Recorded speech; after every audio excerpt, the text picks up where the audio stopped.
Nossa entrevista 168 do programa Vozes dos Biomas é com a advogada Caroline Medeiros Rocha Frasson, gerente do clima do WRI Brasil, que explica quais são as principais contribuições do estudo sobre a bioeconomia da Amazônia, realizada pela organização e parceiros. O trabalho mais recente é o relatório Nova Economia da Amazônia, sob coordenação de Rafael Feltran Barbieri, Carlos Nobre, Caroline Medeiros, Paulo Camuri e Carolina Genin, em parceria com mais de 75 pesquisadores. Caroline também é autora do livro Justiça Ambiental e a Crise Hídrica, que integrou parte do grupo de pesquisa em Direito Ambiental, Economia e Sustentabilidade, que desenvolve pesquisas na Faculdade de Direito da Universidade de São Paulo, sobre a implementação das contribuições nacionalmente determinadas NDCs brasileiras. Caroline, obrigada pela participação no programa Vozes dos Biomas. Eu gostaria que você nos contasse como na primeira parte do relatório, há um diagnóstico atual da economia na Amazônia e uma projeção da economia da Amazônia legal para 2050, que você nos falasse a respeito desses dois aspectos do relatório. Sucena, muito obrigada pelo convite, é uma honra estar aqui falando contigo, e é ótimo também ter essa oportunidade, então obrigada mesmo. Esse relatório, que é o Nova Economia para a Amazônia, é um relatório que é um trabalho de amor de alguns anos já. Nós, do WRI Brasil, nos voltamos a falar sobre isso e pesquisar isso já faz mais de 2 anos. O projeto ele envolve mais de 75 pesquisadores de todos os lugares do Brasil. A gente teve uma preocupação em incluir vozes diversas e vozes do local mesmo, vozes do território amazônico, e para a gente ter tanto uma representatividade, mas é mais profundo do que isso. Uma precisão sobre os dados e sobre as conclusões que nós estávamos tecendo. Então, nós trabalhamos com o UFPA, várias equipes dentro da UFPA de economia, de conectividade, de mineração. Trabalhamos com a UFRJ, com o pessoal da COB. Trabalhamos com a UFMG, com o pessoal do CDPLAN. Trabalhamos com a USP. E vários outros pesquisadores de todos os lugares, inclusive 2 pesquisadores, o Francisco Apurinã e a Brolina Banil, aqui que fizeram a sessão de bioeconomia indígena. Então, a nossa grande preocupação era ter essas vozes, não só por uma questão de representatividade, mas também por uma questão de precisão.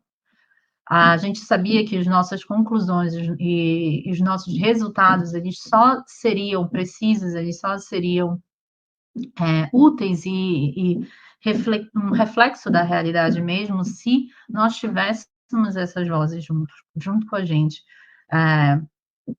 para criar um conhecimento a partir dos conhecimentos que já tinham sido criados dentro do território. Então, isso para a gente foi bem importante. Um respeito à ciência local, que não só um respeito, mas o respeito e continuação da ciência, da ciência local foi uma característica do nosso trabalho. Então, vamos lá, a questão mais específica sobre o diagnóstico. O relatório, ele se divide em algumas partes. A primeira parte, como tu falaste, é uma parte de diagnóstico mesmo da situação atual da Amazônia. Hoje, nós temos 355 bilhões de exportações da Amazônia versus 469 bilhões de importação, tá, de produtos para a Amazônia. Isso faz com que a região ela seja deficitária de 114 bilhões. Tá? A gente vê isso de uma forma muito preocupada, porque a gente tem uma balança comercial ali que ela é desfavorável para a região. Aí a gente vai falar sobre o quê? Então, onde é que o que a gente está exportando? E a gente vai ver a composição da economia. Então, nós analisamos a agropecuária, mineração, e bioeconomia. E o que nós estamos vendo é que, assim, foram emitidos mais ou menos 863 megatoneladas de CO2. E dessa quantidade, nós temos 919 mil hectares de desmatamento induzido pela demanda nacional. 362 mil hectares de desmatamento induzido pela demanda internacional e só 259 mil hectares de desmatamento induzido por demandas locais. Então, o que a gente faz quando a gente junta essa quantidade de CO2 que foi gerada, a composição dos principais setores da economia e essa questão do déficit, que a gente está exportando desmatamento, enquanto a Amazônia, na verdade, está exportando desmatamento, enquanto ela internaliza todos os ônus que vêm dessa conduta. Então, hoje nós temos uma economia na região que ela é basicamente dependente do desmatamento, dependente desse paradigma mecânico-químico que a gente controla a floresta e desmata a floresta e, de certa forma, até combate a floresta. E o que nós propomos dentro da nova economia para a Amazônia é a introdução de um outro paradigma, que é um paradigma que então, ele precisa da floresta em pé.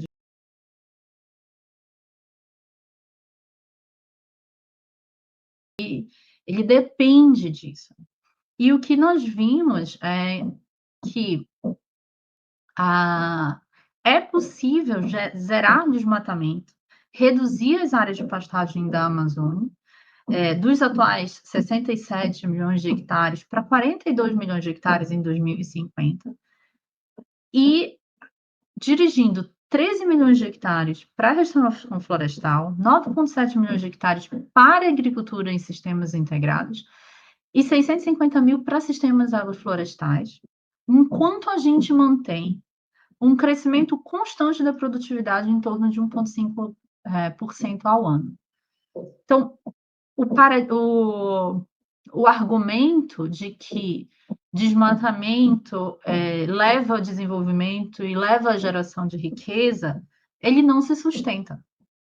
Então, o que a gente vê é que é, sim, possível zerar o desmatamento e manter a produção. E, na verdade, não só manter, como aumentar a produção. Né? E a gente entende como absolutamente importante um outro fator, que com as mudanças climáticas vai ficar cada vez mais difícil de manter o jeito que a gente produz a agropecuária e a agricultura hoje. Por quê? Porque a gente vai começar a ver impactos climáticos muito mais significativos. Então, o cenário NEA, o cenário Nova Economia para a Amazônia, ele reduz as perdas de nitrogênio em 16% e as perdas de fósforo em 16%. E reduz os custos de reprodução de fertilizantes na ordem de 4,6 a 8,7 bilhões em 30 anos. E reduz também o escoamento superficial da água em 13%. Então, o que a gente vê agora é que, até para os setores tradicionais, a viabilidade do modelo de negócios ele vai depender também da manutenção da floresta em pé, porque para esses serviços ecossistêmicos, nitrogênio, fósforo, água, não tem substituto no mercado em escala hoje.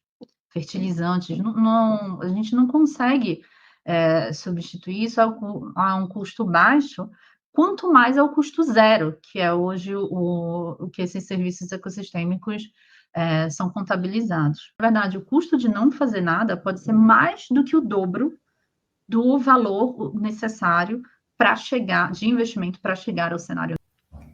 E, Caroline, quais são os setores da bioeconomia que vocês avaliaram que são os mais assim designados, né, para essa região amazônica? Olha, Sucena, a gente, além da nova economia, desse relatório Nova Economia para a Amazônia, da Amazônia, na verdade, nova economia da Amazônia, a gente já tinha publicado um texto para discussão sobre bioeconomia amazônica. E nessa construção dos últimos anos que nós fizemos, nós entendemos que bioeconomia para a Amazônia não é uma questão de produtos ou de cadeias produtivas, é uma questão de modo de produção. Então, você pode ter o açaí da bioeconomia e você pode ter o açaí da agricultura, que é o açaí de produção de monocultura. Tudo vai depender da forma que aquele produto ele é feito, ele é produzido.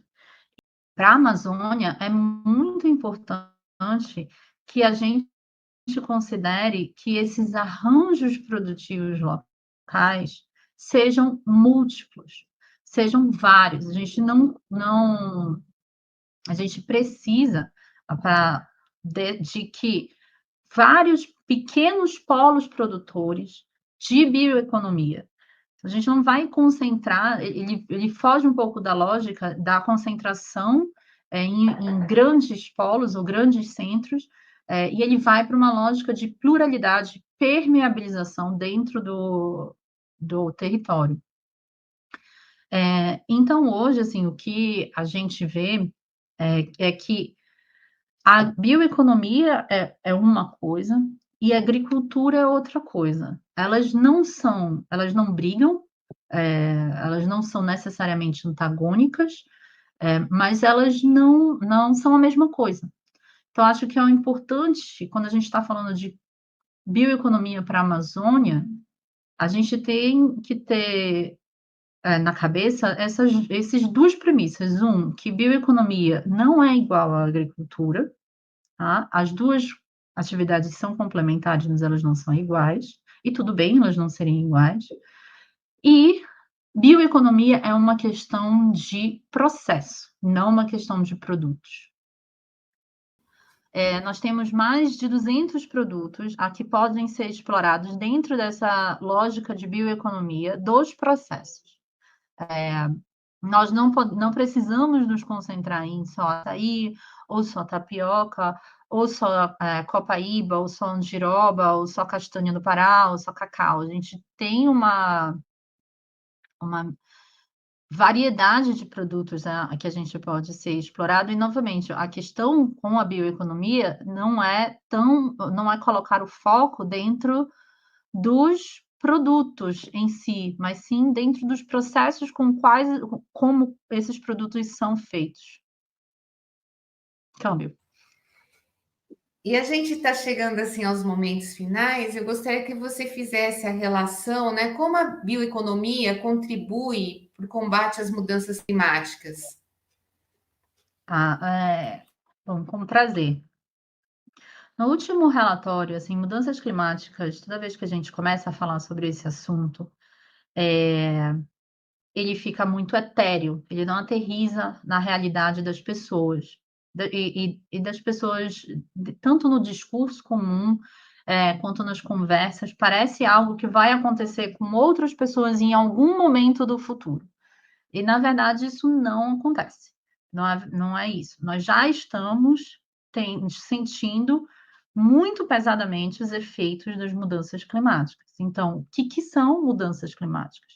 É a enxurrada fora de época, são os deslizamentos, é a crise hídrica de São Paulo, são os alagamentos de Roraima e do Acre, são os fogos na Califórnia, a onda de calor na Europa, são todos esses eventos que estão acontecendo cada vez mais forte e cada vez mais frequente, tá? A Amazônia, ela não é uma exceção ao mundo, ela existe dentro desse ecossistema e ela está sofrendo também. Então, o que que acontece?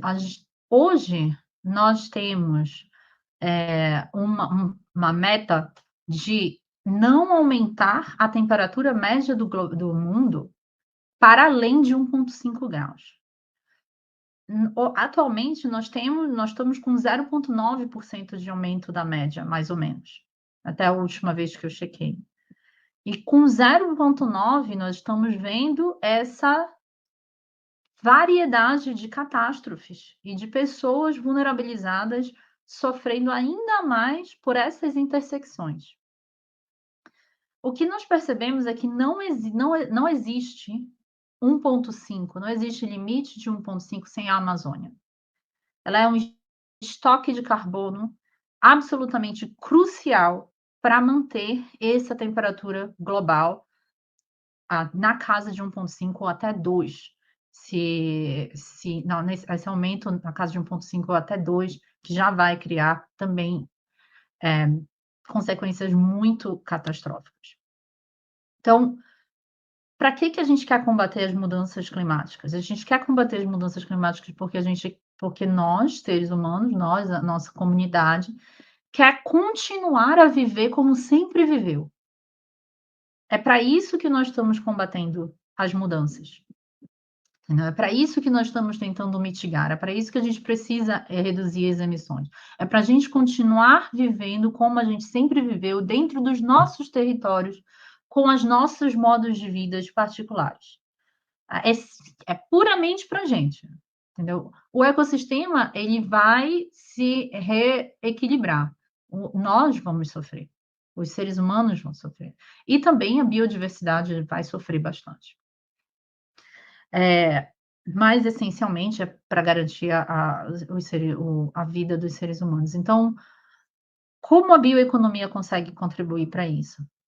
A bioeconomia, ela é absolutamente disruptiva dentro da lógica do sistema de desenvolvimento e geração de riqueza hoje.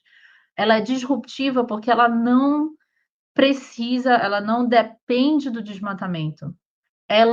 Na verdade, ela faz o contrário, ela depende da biodiversidade, ela depende da floresta em pé, ela depende do acesso sustentável, plural, e plural, quando eu falo de plural, é uma pulverização de atores e de modos de produção e de arranjos produtivos dentro do território, e não um monopólio, como hoje a gente faz, e não uma monocultura, e não uma produção em massa, em escala.